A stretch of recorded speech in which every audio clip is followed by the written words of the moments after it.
Imagine a restaurant where millions of dollars are spent every single day. The cash registers ring nonstop, billions flow in, and nobody dares to ask a single question.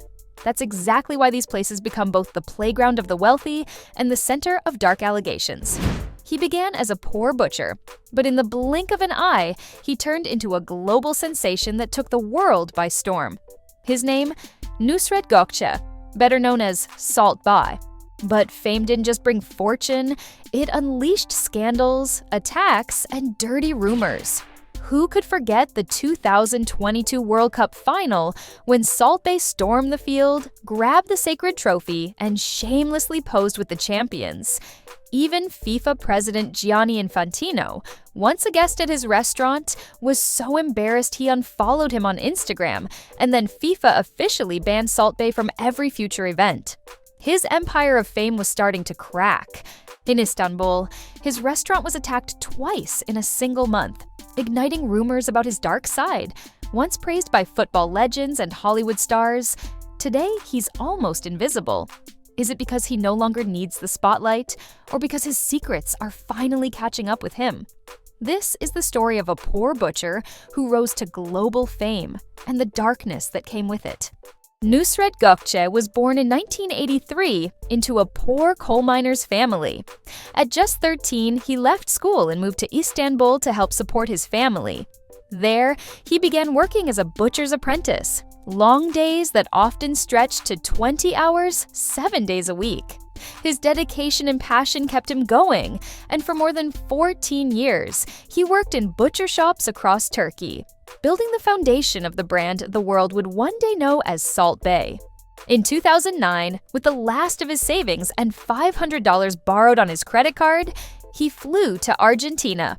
For 3 months, he worked without pay, learning the fine art of butchery from masters of the craft. Then he moved on to the United States, gaining experience in world-famous steakhouses. By the time he returned, Nusret was ready. In 2010, he opened his first Nusr-Et restaurant in Istanbul. Of course, he didn't do it alone. His greatest strength was his years of experience, but someone still had to provide the capital. That partner was Mithat Erdem, who used his wide network to bring many famous names through the restaurant's doors. As soon as the restaurant opened, Mithat Erdem used his connections to draw celebrities and top business figures to Nusr-Et Ediler. What started with just 8 tables quickly became a hotspot for Istanbul's elite, with long lines forming outside the door. Nusret's rapid success soon drew in major investors. Farid Şahenk of Doge Holding joined as a partner, taking 51% of the brand, while Mithat Erdem held 35% and Nusret just 25%. From then on, the small steakhouse was set on a path to becoming a global brand, and the poor butcher's apprentice behind it was about to transform completely. With the backing of Farid Şahenk and the Doge Group, Nusret's fame skyrocketed, and his restaurant turned into an exclusive club for the rich. This financial and operational strength carried the brand into the Middle East and then to the global stage. In 2014, the Dubai branch opened, attracting the region's wealthy elite. But it wasn't just the food that set him apart, it was the spectacle. Nusret would carve meat tableside with flair, finishing with his now iconic salt sprinkling gesture. The investors' plan had worked. To them, talent is like a stock. You invest, polish, and let it grow. Nusret had spent years mastering every step of butchery, from sourcing meat to cooking it, and was already known in the industry. All he needed was the right spotlight. Once his skills were showcased, the payoff for investors was enormous. And then came the moment. On January 7th, 2017, he posted the Ottoman steak video. Round glasses, a plain white t-shirt, and that now iconic salt sprinkling move. Within 48 hours, it had been viewed 2.5 million times. When Bruno Mars tweeted about it, the story exploded. In just 1 week, his Instagram following shot up from 2 million to 7 million. That was the day Salt Bae was born. Wasting no time in turning viral fame into profit, Nusret opened new restaurants, first in Miami, then in New York. Powered by social media, people flocked to these spots not just for the meat, but to see Nusret himself. With its meat plus show formula, the brand hit the global stage. Cristiano Ronaldo, Leonardo DiCaprio, Messi. Suddenly, the world's biggest stars were dining at Nusret. Or at least, someone was working very hard to make it look that way. Footballers began celebrating goals with Nusret's famous salt sprinkling move. He had practically become a celebrity chef, a phenomenon as much as his food itself. To keep the spotlight on him, he eagerly shared posts flaunting his luxurious lifestyle. But that raises the question, how did a man once so admired become someone now criticized and even hated by much of the world, with a steady stream of negative headlines following him? Salt Bae's downfall began when he became seen as a symbol of vulgarity and wasteful culture. Gold-plated meat, bills worth thousands of dollars, a luxurious lifestyle flaunted on social media, and then there was that infamous receipt, a bill for exactly $398,630. Yes, you heard right. This amount was paid for one dinner, and Nusret shared the bill on Instagram, even commenting, "Money comes, money goes." So, let's see what was on the menu. 3 gold-plated steaks for $5,100. 1 giant gold-plated steak for $5,000. 2 bottles of Petrus 2009 wine for $198,000. Plus a $90,000 tip.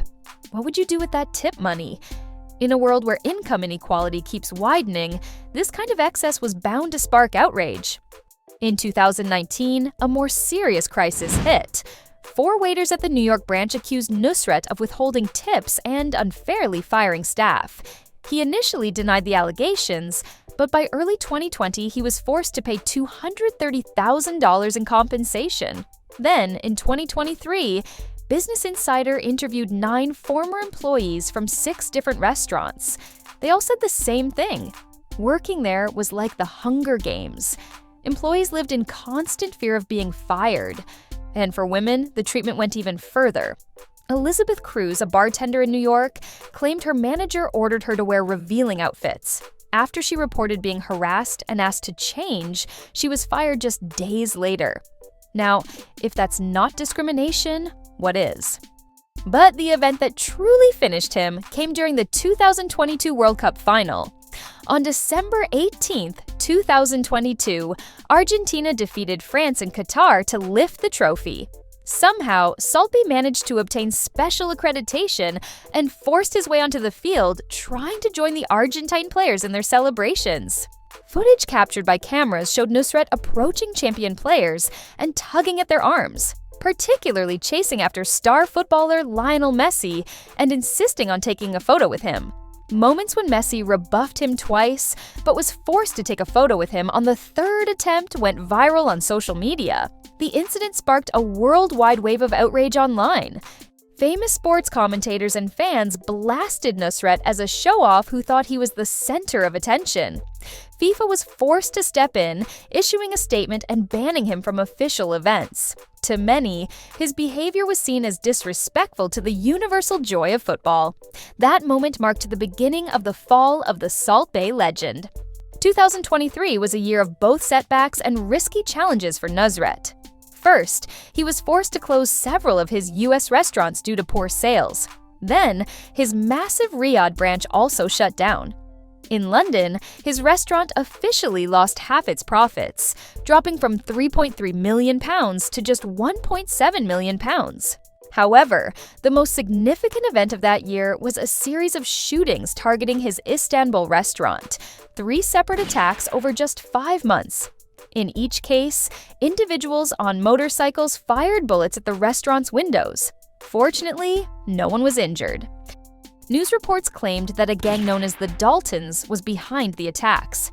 Interestingly, Nusret never filed a complaint with the police. This fueled speculation that he might have been paying protection money to the mafia, or was caught up in a feud with them. Some believe Nusret's 2017 viral video wasn't entirely organic. Some claim that Nusret's partners, especially powerful businessmen like Farid Shahank, deliberately turned him into an internet phenomenon through global PR campaigns.